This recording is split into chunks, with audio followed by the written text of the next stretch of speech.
Bonjour à toutes et à tous, ici Grégory Book en septembre 2021. Aujourd'hui, je vais vous livrer mon analyse de la situation économique en France dans le futur, c'est-à-dire comment va évoluer cette situation et comment en fait tous les Français vont voir leur niveau de vie baisser. Donc je vais vous parler de la pauvreté. Alors pas de la pauvreté, par exemple résultant d'un endettement de l'État, etc., d'une inflation ou n'importe quoi. Je vais vous parler de la pauvreté qui va vous concerner vraiment vous directement, c'est-à-dire votre salaire, votre pouvoir d'achat, le prix de l'immobilier, le prix de la nourriture, etc. Tout ce qui fait votre vie quotidienne et quand vous faites votre budget en fin de mois, ce qui fait que votre budget est impacté, hein. Donc forcément, si votre salaire est divisé par deux, ça va impacter énormément votre niveau de vie. Et donc je voudrais prendre le temps aujourd'hui d'essayer de démontrer le processus qui va conduire à cette pauvreté. Parce que c'est pas le tout de dire on va être pauvre, ça va être la crise, hein. À toutes les époques, il y a toujours eu des économistes qui, comme ça, tous les mois, tous les 6 mois, viennent avec des prévisions apocalyptiques vous dire que ça va être la fin. Donc à force de le répéter, parfois ils ont raison, mais ce qui est intéressant aussi, c'est de vraiment d'essayer de voir le processus mécanique qui va entraîner la pauvreté, hein. Puisque c'est pas simplement une histoire de monnaie, d'inflation, de banque centrale, c'est vraiment une histoire de qu'est-ce qui fait l'économie et pourquoi est-ce qu'en fait il n'y aura plus le moteur humain pour faire tourner l'économie, il n'y aura plus la qualité technique pour faire fonctionner toutes ces entreprises complexes, tous ces systèmes complexes. C'est ça un peu ce que je voudrais essayer de démontrer aujourd'hui. Et donc, je vais essayer de vous emmener dans le processus, hein, à partir de la situation actuelle jusqu'à la situation de pauvreté. Pauvreté en fait que je compare à terme à ce que connaît actuellement des pays comme par exemple le Brésil et pourquoi pas dans les pires scénarios ce que connaissent le Venezuela et le Liban aujourd'hui, hein. Alors la France est encore un pays relativement riche, hein, comparé aux autres. Euh, voilà, elle doit se situer dans le top 20 du PIB par habitant. C'est encore une grande puissance qui a l'arme nucléaire, qui possède des sous-marins nucléaires, qui a des centrales nucléaires, hein, donc qui démontre une maîtrise d'une technologie quand même complexe. C'est encore un pays qui a une armée, voilà, capable de se déployer partout dans le monde assez rapidement. C'est un pays qui est membre des 10 pays les plus puissants au monde. Donc il y a encore une influence. Et c'est vrai qu'on pourrait se dire que un appauvrissement en fait n'est pas possible, puisque ça a toujours été comme ça, hein, le fait que la France soit un pays puissant, donc ça va continuer. C'est assez compliqué de se dire que ce que l'on connaît actuellement, le confort que l'on connaît actuellement, en fait va disparaître ou va fortement diminuer.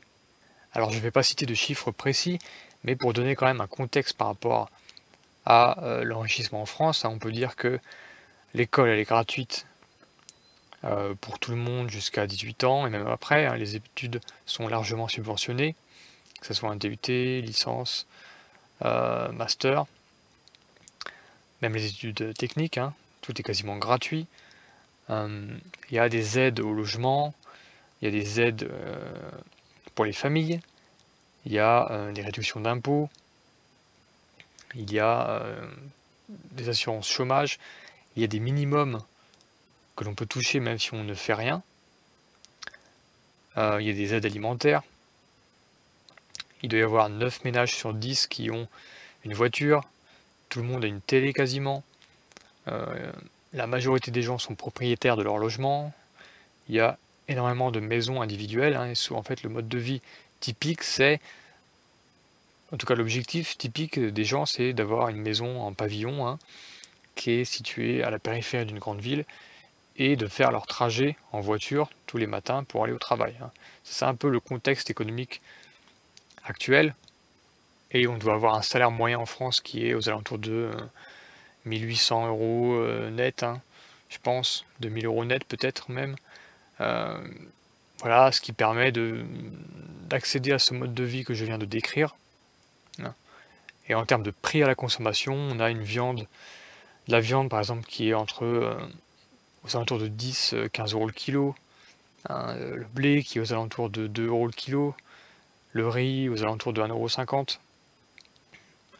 Voilà, pour acheter une voiture, il faut compter 20-25 000 euros. Voilà, je donne un peu des chiffres comme ça pour démontrer combien de temps il faut pour acheter des biens ou pour vivre, hein, tout simplement. Alors ce mode de vie que beaucoup de personnes considèrent comme pas riche en fait, hein, c'est-à-dire que il y a énormément de gens, et on l'a vu avec le mouvement des gilets jaunes, qui sont impactés par un prix du gazole qui augmente, et de l'essence en général, et qui ne peuvent plus être rentables économiquement. Alors c'est assez cocasse en fait, parce que déjà le fait d'avoir une voiture, le fait de posséder une voiture, quelle que soit la marque ou l'état, démontre un niveau de richesse supérieur. Donc quand on proteste par rapport à ça, c'est qu'on n'a pas connu encore les couches les plus pauvres. On n'a pas connu ce qu'il y a encore en dessous.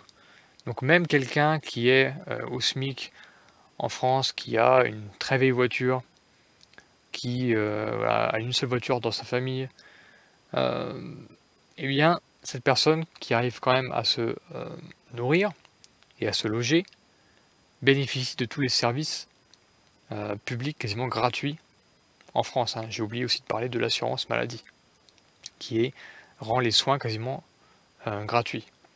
Donc vous arrivez quand même à survivre en France avec un SMIC. Alors je ne dis pas que la vie est belle et que vous êtes le plus mieux des lotis, mais vous avez quand même un niveau de vie qui est largement supérieur par rapport à tout ce que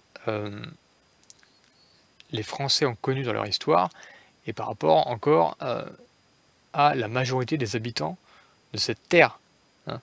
Puisqu'il y a des gens sur terre qui ne survivent, qui n'ont pas de patrimoine en fait, c'est-à-dire qu'ils n'ont pas de compte bancaire, ils ont une maison mais c'est une hutte en fait, donc ça ne vaut rien. Ils cultivent des aliments, voilà, ils font de la subsistance, hein, pour se nourrir, et c'est tout. Ils n'ont pas de patrimoine, ou alors 100 euros quoi. Et toute leur vie, ils ont ce mode de vie de subsistance-là.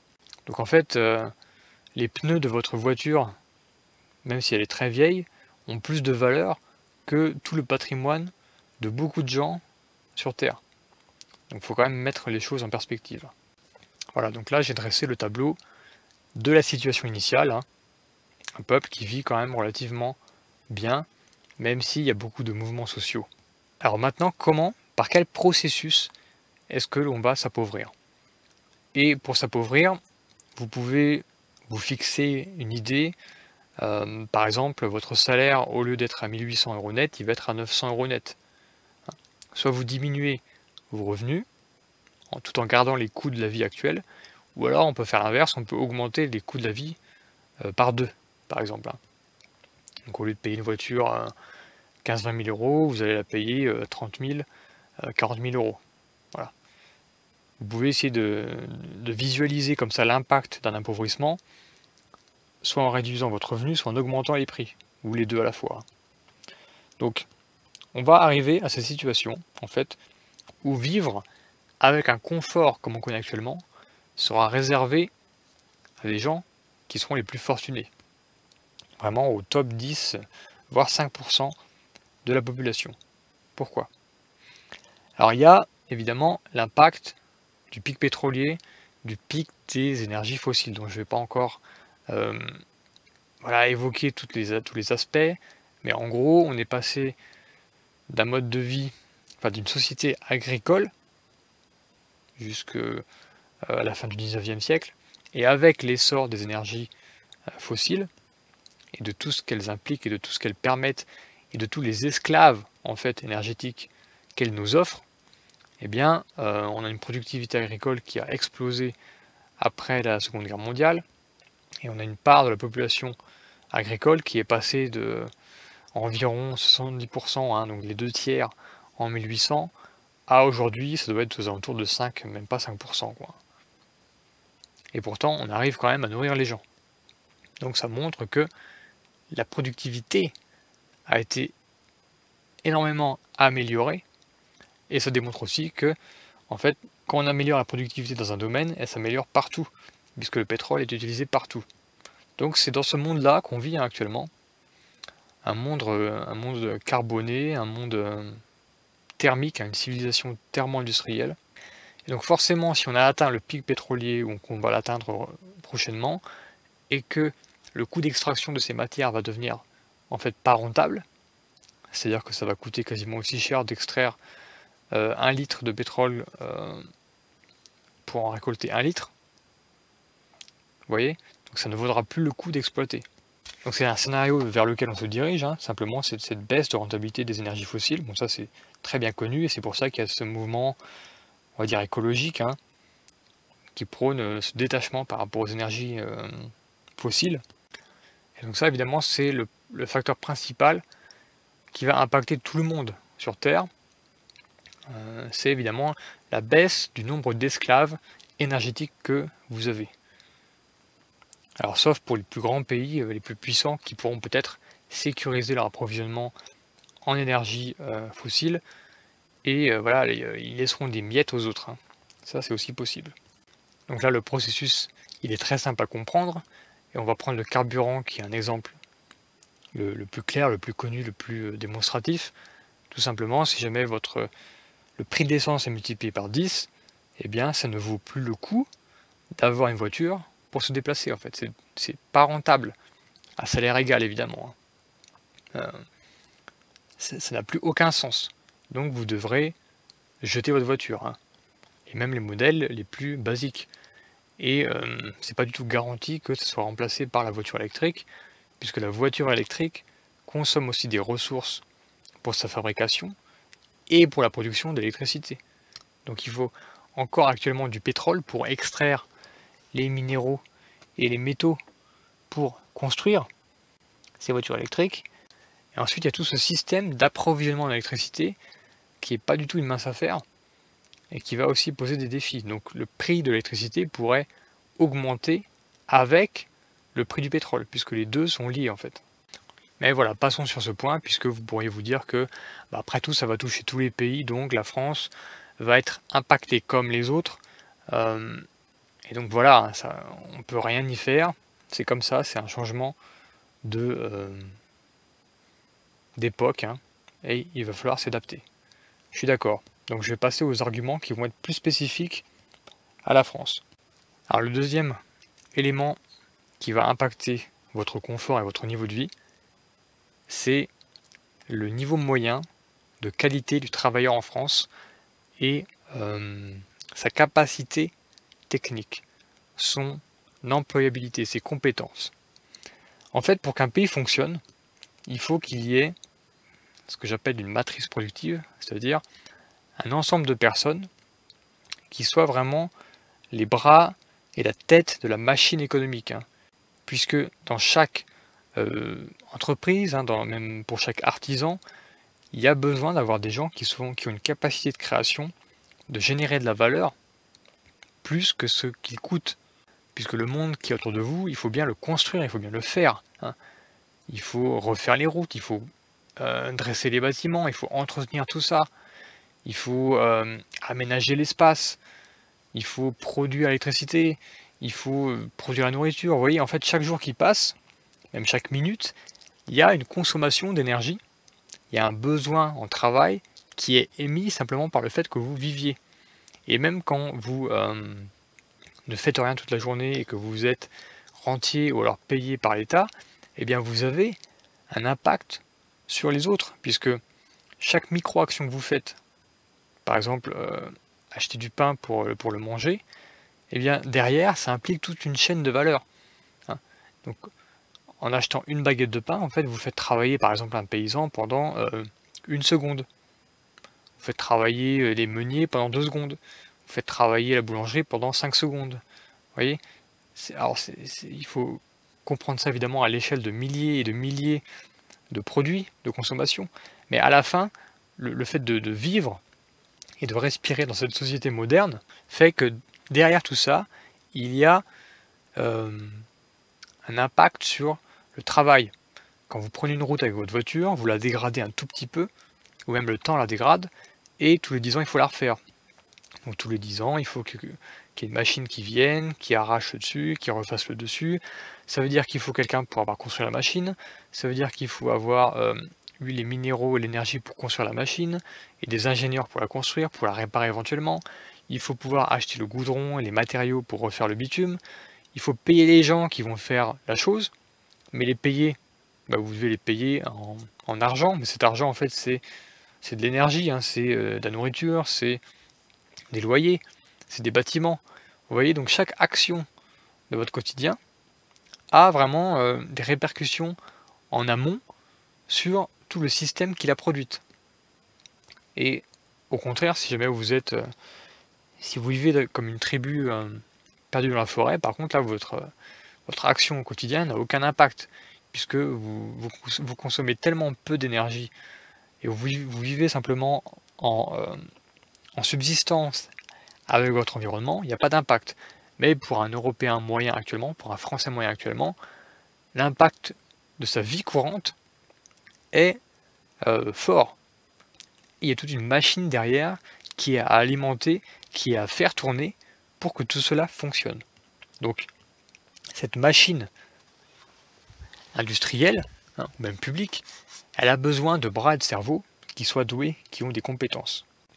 Or, le problème qu'on a, c'est qu'on a un basculement démographique et que la population française, qui a été à l'origine de toute la monarchie Louis XIV, le Second Empire de Napoléon III, toute la puissance qui a été déployée pendant les guerres, tout le génie industriel qui a été fait et qui a été réalisé avec le TGV, avec le Concorde, avec les centrales nucléaires, tout ça, eh bien, il y a eu derrière toutes ces innovations, toutes ces démonstrations de pouvoir, il y a un peuple, il y a une matrice, il y a un ensemble de bras, de cerveaux qui ont travaillé très dur pour que tout cela puisse advenir.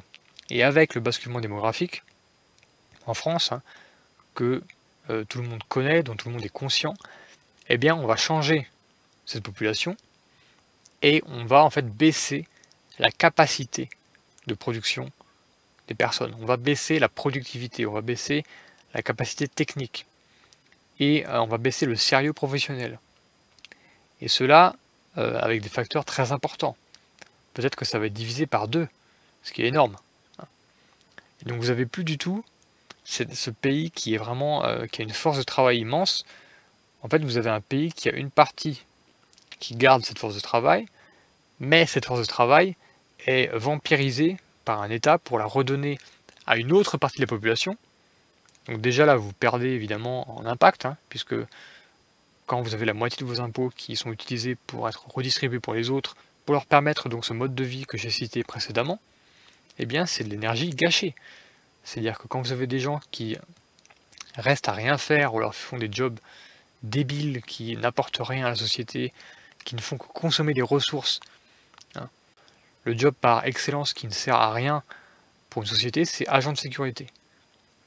Quand vous êtes un agent de sécurité, alors certes en France c'est utile actuellement, je ne remets pas en question l'intérêt du job actuellement, mais en soi, être un agent de sécurité à l'entrée d'un magasin par exemple, vous n'apportez strictement rien à la société, vous ne faites que coûter de l'énergie.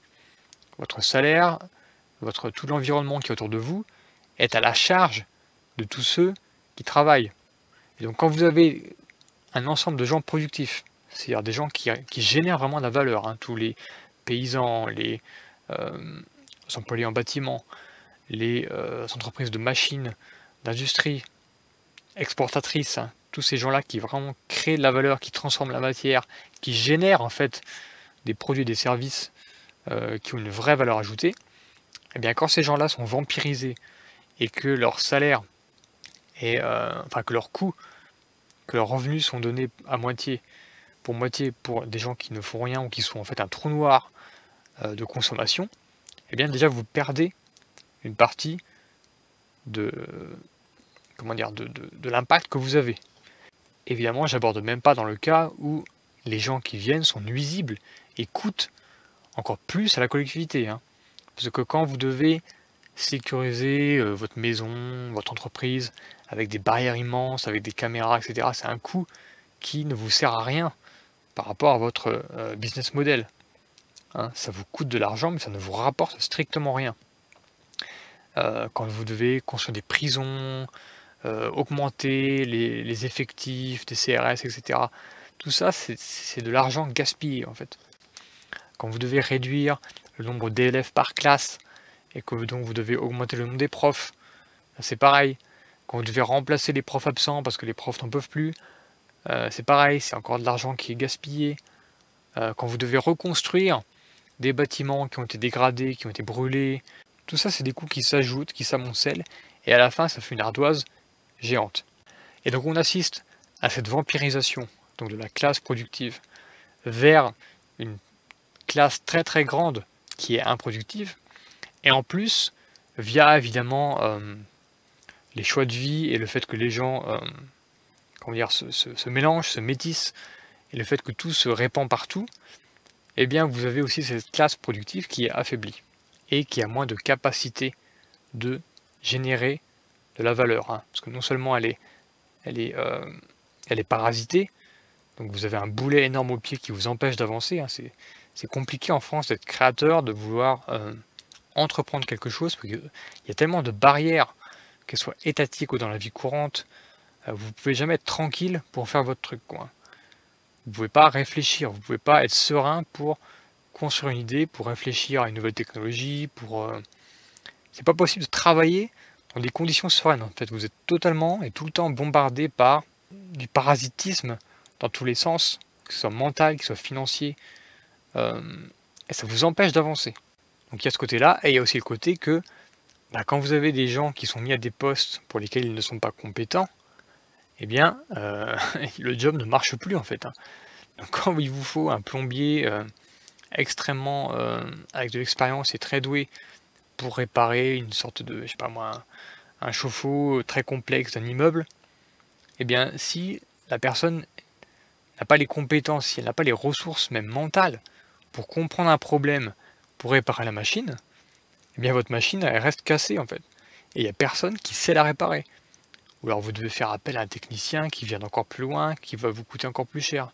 Quand dans une entreprise vous avez des ouvriers qui, au lieu de faire une erreur tous les mois, ils en font une par jour, eh bien vous multipliez le coût des erreurs par 20. Et donc ça a un impact aussi sur la productivité. Quand vous avez des ingénieurs qui, au lieu de mettre 1 an pour résoudre un problème, ils en mettent 5 ans, eh bien ça, vous devez multiplier votre nombre d'ingénieurs soit par 5, ou alors vous devez attendre encore 4 ans avant d'avoir le même résultat. Vous voyez, donc vous perdez des années face à la concurrence. Quand vous faites construire votre maison et que voilà, le chef de chantier n'a pas tout vérifié, il a bien fait son travail, il a bâclé son travail, eh bien vous allez vous retrouver avec peut-être un problème de structure dans votre maison, que ce soit au niveau de la toiture, des fondations, qui va peut-être impacter et créer 10 ans plus tard des fissures énormes dans le soubassement de votre maison, ce qui va faire infiltrer de l'eau, ce qui va fragiliser la structure et ce qui va rendre votre maison invendable. Simplement parce qu'il y a quelqu'un qui n'a pas fait son travail correctement. Et c'est ça en fait, si vous voulez résumer l'argument numéro 2 de mon exposé, c'est que on ne va plus trouver des gens qui sont capables de faire un travail correct. En France, il y aura toujours des erreurs, il y aura toujours des problèmes, il y aura toujours des surcoûts, ça va être lent, ça va pas avancer, ça va stagner.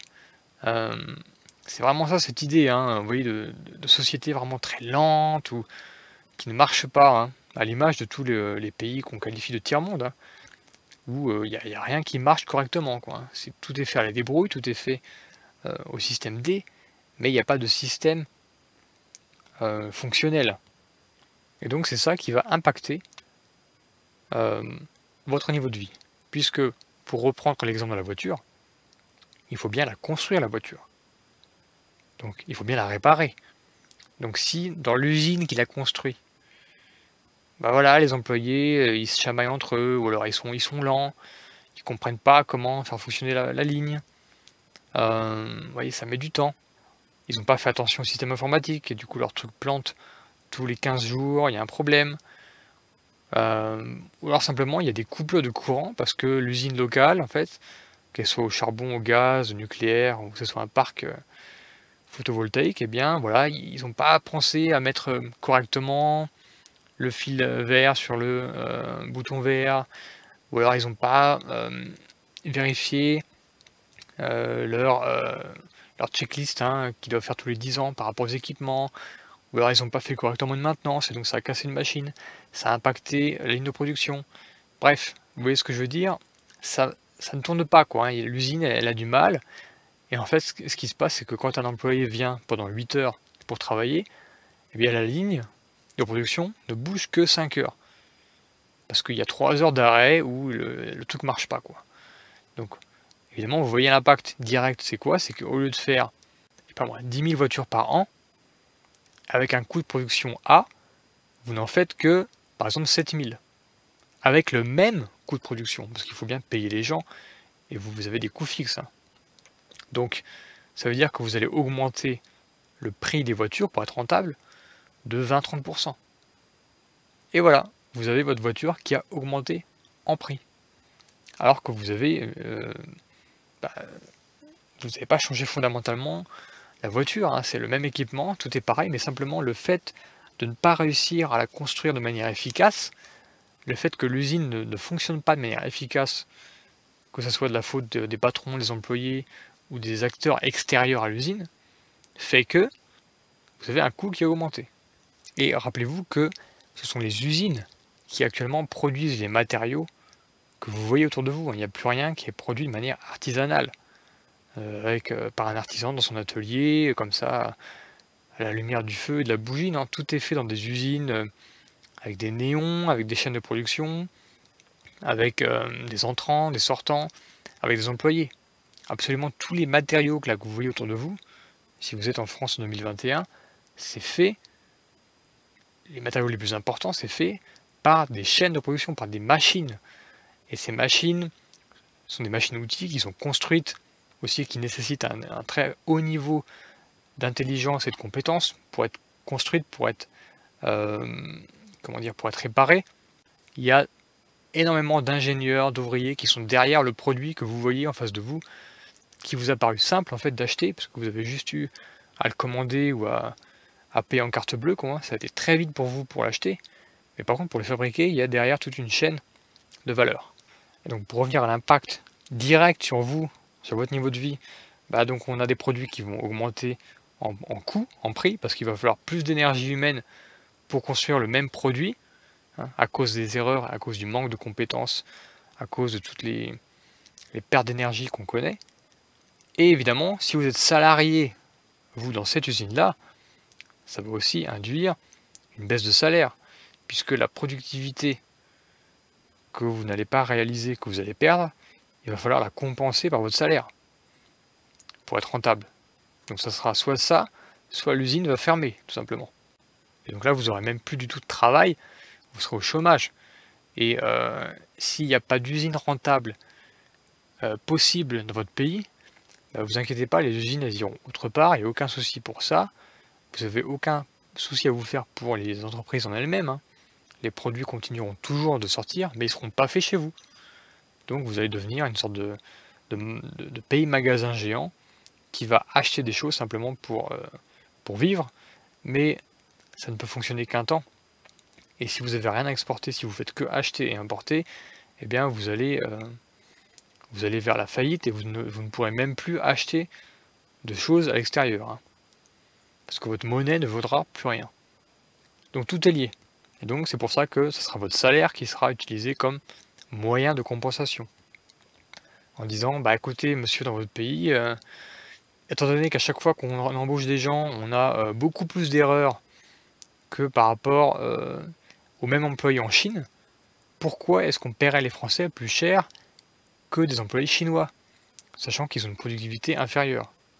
Vous voyez, l'industriel ne comprend pas votre argument de dire oui mais on est en France donc on est forcément mieux payé.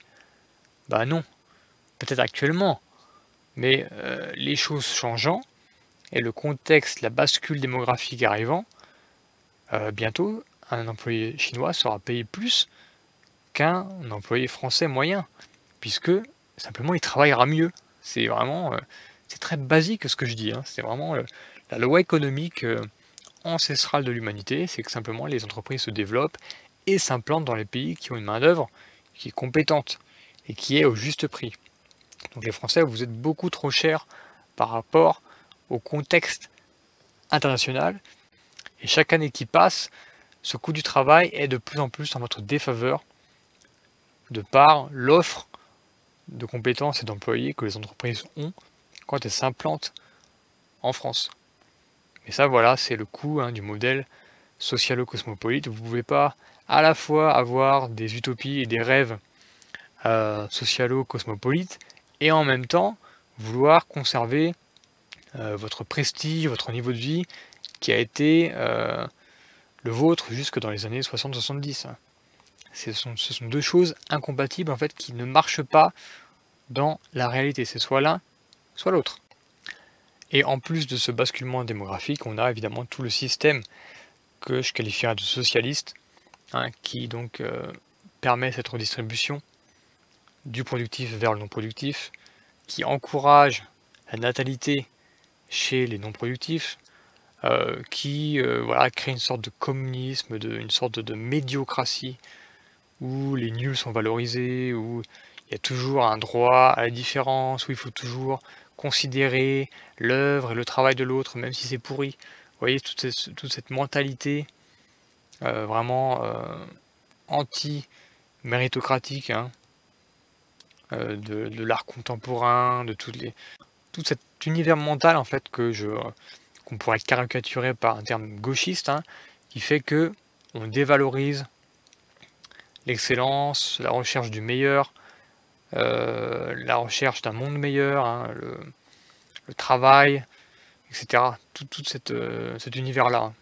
Et troisième point, donc, qui va conduire à votre appauvrissement, ça va être évidemment les conflits qu'on va avoir en France pour le pouvoir, puisque cette baisse de richesse qui a été amorcée par les 2 points précédents va entraîner aussi une augmentation des tensions politiques pour que chaque communauté, chaque groupe applique son modèle politico-économique, et donc on va avoir un conflit pour le pouvoir, et notamment un conflit religieux dont tout le monde sait qu'il va arriver, puisque c'est un processus qui s'inscrit dans une longue série d'événements similaires historiques, et surtout car en fait beaucoup de gens le veulent. C'est ça qui est terrible, c'est que il y a la partie autochtone qui le veut parce que ça a toujours été un pays avec il y a eu beaucoup de guerres de religion en France, et il y a une sorte de tension, de colère qui va être expiée par ce conflit-là. De l'autre côté, il y a une volonté évidemment de prendre le pouvoir et de conversion, comme ce qui a été le cas dans toute l'histoire. Et du côté en haut du système, il y a aussi une volonté d'utiliser ça, pourquoi pas, comme pour affaiblir le pays, pour contrôler les deux parties en même temps, le fait de diviser pour mieux régner. Donc ça, c'est vraiment un facteur qui va entraîner, comme au Liban, comme en Algérie même, des instabilités, et tout va moins bien fonctionner. Donc là, pareil, les entreprises vont s'en aller, puisque pour produire, vous devez avoir un contexte stable et sécurisé. Et donc, ça va encore renforcer tout le côté, évidemment, problématique. Voilà donc les 3 éléments, les 3 catégories d'éléments qui, selon moi, vont vous conduire, vous, je ne parle pas de l'État, je parle de vous, personnellement, de votre salaire, de votre pouvoir d'achat, va vous conduire vers un appauvrissement que je pense qu'il faut estimer à environ la moitié d'ici 30-40 ans, mais ça va être très progressif, bien évidemment. Sauf si évidemment il y a une guerre mondiale avant, ou des événements vraiment très importants qui bousculent tout le système. Mais si on continue dans la logique en fait, la logique que l'économie d'un pays, que la richesse d'un pays est le résultat de l'action et de la production de chaque individu, eh bien on aboutit à ce résultat-là. Et donc même si la richesse actuellement n'est qu'une illusion en fait, eh bien cette illusion va se dissiper et on va forcément aller vers un réajustement. Puisque ce système déficitaire, on voit la balance commerciale par exemple en France, qui est bien pire que celle de l'Italie et de l'Espagne, qui sont des deux pays qu'on nous cite pourtant en crise, eh bien ça traduit un vrai problème interne, un vrai dysfonctionnement interne, qui est actuellement comblé par de la dette, par de l'argent public, par un héritage. Mais ça, chaque jour, ça sera de plus en plus attaqué et ça aura ses limites. Et quand le système socialo-cosmopolite aura atteint sa limite, eh bien on va assister à un gros réajustement en France de la richesse, notamment, je pense, ça va commencer par les revenus, tout simplement les salaires qui vont stagner, voire baisser par rapport aux autres pays.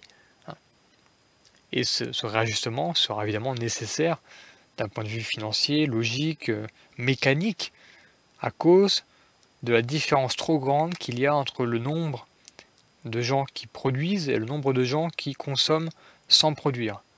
Voilà, c'est simplement en résumé la clé pour comprendre cet appauvrissement.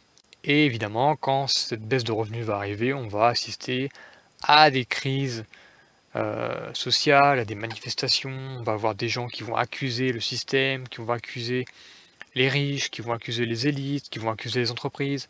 Et comme d'hab, ils accuseront tout le monde, sauf les bonnes personnes, c'est-à-dire eux-mêmes, pour avoir mis en place ce système socialo-cosmopolite qui les a détruits eux-mêmes. C'est vraiment la leçon à retenir, c'est que ce pays va être cité dans 50 ans comme un exemple socialo-cosmopolite à ne pas suivre, puisqu'en fait c'est un suicide économique, tout simplement. Et que quand on regarde, quand on prend du recul, un peu de hauteur par rapport aux différentes tendances qu'il y a, aux directions qu'il y a, eh bien on voit que ça va arriver. Et a posteriori, quand on analysera la situation, on va se dire « Ah mais c'était évident que ça devait arriver, c'était évident que les Français ne pouvaient pas continuer à vivre sur leur laurier, à consommer autant parce qu'ils ont saboté leur propre économie avec cette philosophie socialo-cosmopolite. » Mais c'est vrai que quand on est dedans, quand on a encore l'illusion de la richesse, c'est très difficile de voir cela, et donc on est enclin, comme d'hab, à accuser les gens qui ne sont pas du tout responsables de la situation, mais on accuse les gens dont on est en fait jaloux, parce que ce sont des gens qui sont protégés, qui ont su s'en tirer, et qui ont une échappatoire. Tandis que vous, quand vous serez avec votre famille, que vous allez perdre votre job, que vous allez perdre en revenus, que votre boîte va délocaliser, eh bien vous pourrez rien faire. Notamment si vous ne savez pas parler de langue étrangère, que vous n'avez pas prévu de plan B, de plan C, eh bien vous serez piégé dans votre appartement, dans votre maison. Vous ne pourrez pas vous exporter aussi facilement que cela, et vous subirez toute cette crise et toute cette baisse de niveau de vie, tandis que les riches pourront s'en aller, les élus pourront aussi s'exiler, et les entreprises seront évidemment très très loin. Voilà, et ne pensez pas non plus que ce sont des solutions comme la rente qui vont vous sauver, que ce soit la rente végétale par la permaculture, puisque l'agriculture soi-même ne permet pas de générer un revenu assez élevé pour vous payer tout le reste et pour financer l'économie. Donc vous pouvez très bien vivre en permaculture, mais ça veut dire que vous avez un niveau de vie qui est proche des gens du Venezuela actuellement. Parce qu'on ne peut plus financer l'école, la police, la défense, l'électricité, votre voiture, simplement avec le surplus de quelques kilos de patates que vous générez chaque jour, ça ne sera pas possible. Et la rente financière, que ce soit par l'investissement immobilier, et vos investissements immobiliers seront de moins en moins rentables, puisqu'il y aura si le salaire moyen baisse, vos loyers moyens vont baisser. Et la valeur de votre bien va baisser. Vous voyez ? Donc vous serez aussi piégé comme les autres. Il n'y a pas de solution comme ça magique, facile, où on pourra s'en sortir en exploitant les autres. Puisque la morale de cette histoire, de ce podcast, c'est que si vous n'avez pas de force productive, de matrice productive, de bras, de tête, pour vraiment faire créer l'économie et créer la richesse et créer la valeur, eh bien, tout le reste après ne suit pas et tombe comme ça dans l'oubli, dans la faillite. Il faut remettre les choses dans l'ordre.